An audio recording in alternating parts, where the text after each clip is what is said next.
2025.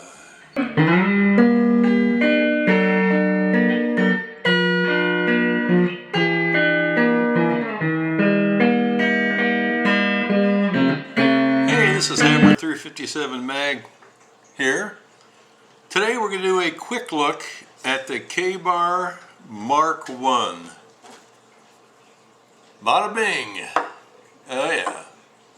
This is a very nice looking blade. I really like it. The Ka-Bar Mark 1. We're going to go over the specs, the fit and feel, primary and secondary concepts of use. Then we'll look at the price point, out of the box sharpness, and any final thoughts. Anyway, this is the Ka-Bar Mark 1. Let's see if we can get a good look at this. You've probably seen it before. Anyway, the particular steel on this is the 1085 carbon. So what that means is that it's a hard steel. It holds good edge, but you know, over time, if you don't keep the part of the blade that's exposed and covered with oil and properly maintained, then it will rust. So the overall blade length is 5 1/8 inches. So that's good. That's a medium size blade. The overall length is 9 3/8, so it's not a really long blade.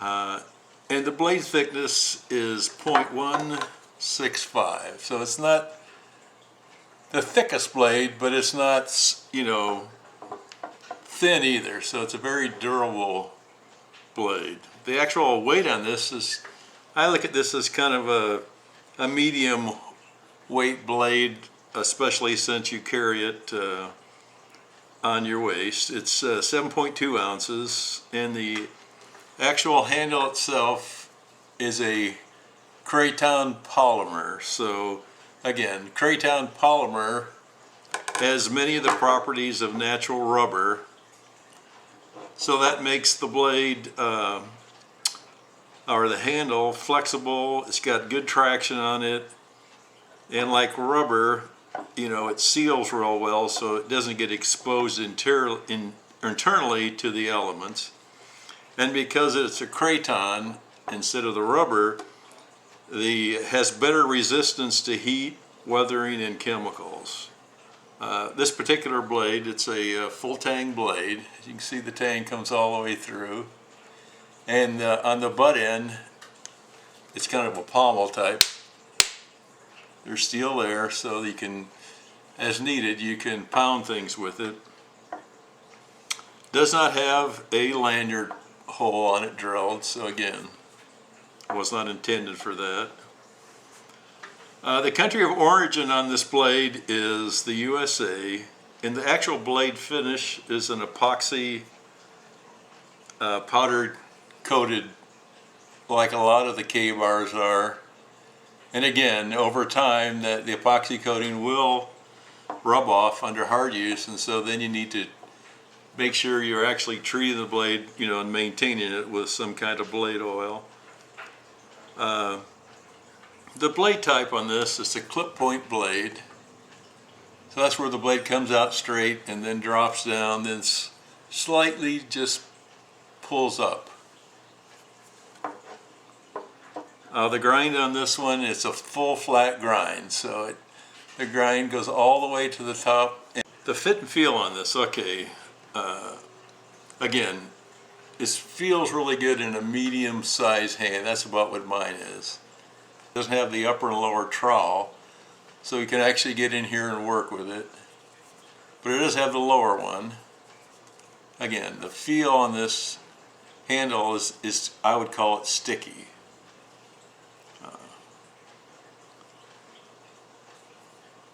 It also has a pretty nice belly on there.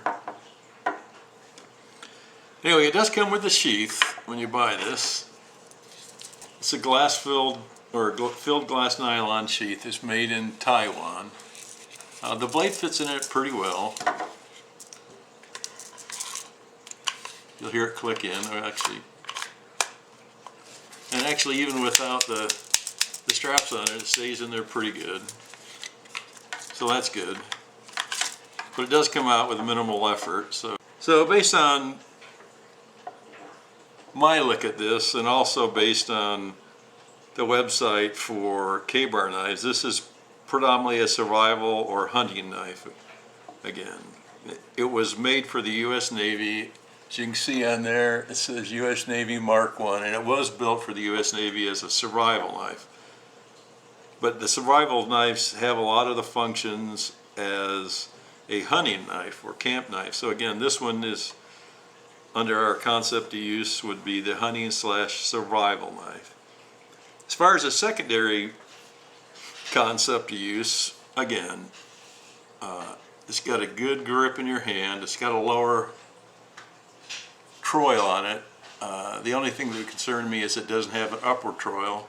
But if you hold your hand this way, it definitely could be used as a tactical or combat blade, but it's not really its fundamental, purpose. It's really designed for, I would say, survival and then camping or hunting knife.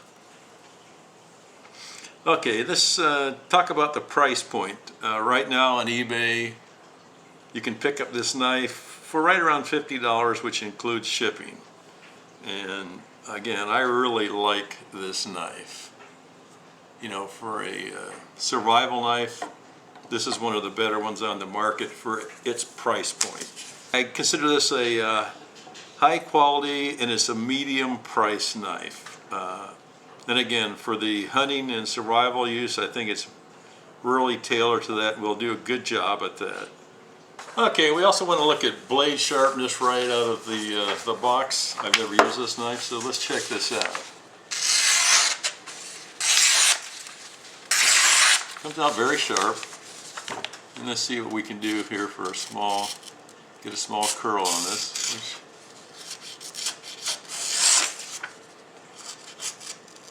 I think we can do pretty good on this curl. You look at that. So it really comes sharp out of the box. I like that. And again, the question is, if I were to lose this or misplace it, would I buy it again? Absolutely. This is really a sweet knife. I mean, once you get one in your hand, you'll love it. Again, I'd like to thank you for your time. Have a great day, and remember, long live rock and roll.